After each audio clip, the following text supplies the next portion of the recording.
अनुसूचित जाति और जनजाति संरक्षण मामलें सुप्रीमकोर्ट देइथिबा राय को विरोध करी आज देशव्यापी 12 घंटिया भारत बंद डाकरा दी जाइछि। संरक्षण बंचाओ संघर्ष समिति एही डाकरा देइछि। एही परिप्रेक्ष्य रे संबलपुर जिला कुचिंडा उपखंड में बंदर प्रभाव देखा मिली। कुचिंडा दलित आदिवासी एकता मंच सह विभिन्न संगठन यह समर्थन कर 12 घंटिया बंद पालन करुछन्ति। आंदोलनकारी माने जातीय राजपथ 49 बाईपास रास्ता को अवरोध करथिले। बसस्टाण्ड सहित सहरर विभिन्न छकरे आंदोलनकारी बसिछन्ति। यह सहित आंदोलनकारी पिकेटिंग करी कुचिंडा सबु सरकारी बेसरकारी ऑफिस स्कूल कॉलेज दुकान बजार व्यावसायिक प्रतिष्ठान गाड़ी मोटर चलाचल बंद पर डाकरा दैछन्ति। तेबे एथिरु समस्त अत्यावश्यक सेवा को बाद दिया जाइछि। सुरक्षा व्यवस्था को कड़ाकड़ी करा जाइछि। बामरा ब्लॉक एवं जमनकीरा ब्लॉक रे मध्य बंदर प्रभाव देखा मिली। कुचिंडा दलित आदिवासी एकता मंच आवाहक गजेन्द्र भोई, पूर्वतन विधायक किशोर चंद्र नायक, राजेन्द्र छत्रिया, आदिवासी नेता करुणाकर किसान, लवणी नायक, प्रसन्न प्रधान, प्रमोद छुड़िया, लिंग बाग, टूना महानंद सहित दलित आदिवासी एकता मंच कर्मकर्ता आदिवासी लोक उपस्थित थिले। कुचिंडारू तन्मय महापात्र रिपोर्ट, दैनिक आशा।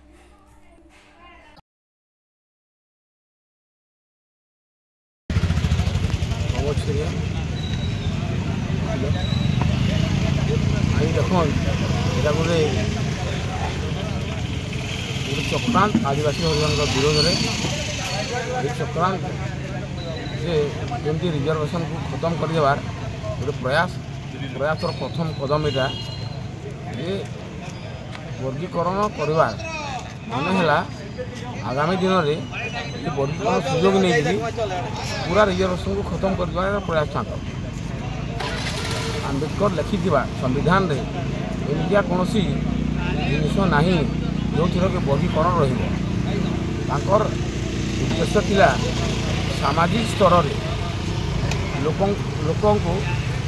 जी दलित लोक निष्पेषित लोक सामाजिक स्तर में रिजर्वेशन मिले और सेटा संविधान लिखा तार ऊर्धरे जा वर्गीकरण कर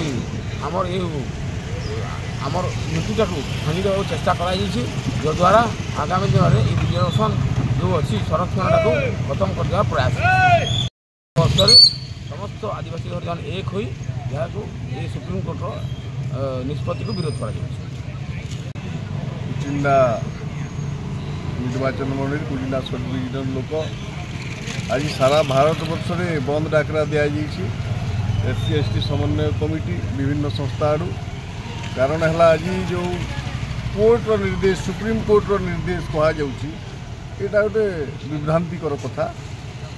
पार्लियामेंट और असेंबली ठारू ऊर्धरे सुप्रीम कोर्ट हाईकोर्ट हुए ना जहाँ भी निष्पत्ति हम पार्लियामेंट एवं आमर पार्लियामेंट एवं असेंबली हम सब नियम निष्पत्ति हम यहाँ गोटे षड्यंत्र षड्यंत्र ये सारा भारत वर्ष जो संवैधानिक अधिकार आदिवासी हरिजन मान संवैधानिक अधिकार रही आज पर्यंत जितकी आम अधिकार पाइबार कथा से पर्यंत आम पहुँची पारनु से पर्यंत आमको दि जाइना विभिन्न क्षेत्र में रिजर्वेशन रे सबू प्रमोशन रे सबू अटके दिखाई एवं ओडिशा प्रदेश अन्य मानक जो रिजर्वेशन संस्था जो भाव में थिला सेगुड़ाक भी बंद बांध हो गलानी। से परिस्थिति रे आम संपूर्ण भाव में आम जे विकसित हो गलु से कथा जना पड़नी कि पारिनी आज पर्यंत संपूर्ण भाव में आमर जी हक रहिबार कथा संवैधानिक अधिकार आमर रहिबार कथा से पर्यंत पहुँचला पर गोटे चिंता करा जाई पारे किंतु से पर्यंत पहुँचनी अंततः पक्षे 0.5% भी आमर लोक मान भितर गोटे उन्नति किंबा निज भितर गोटे आर्थिक विकास सामाजिक विकास हो पारि नहीं।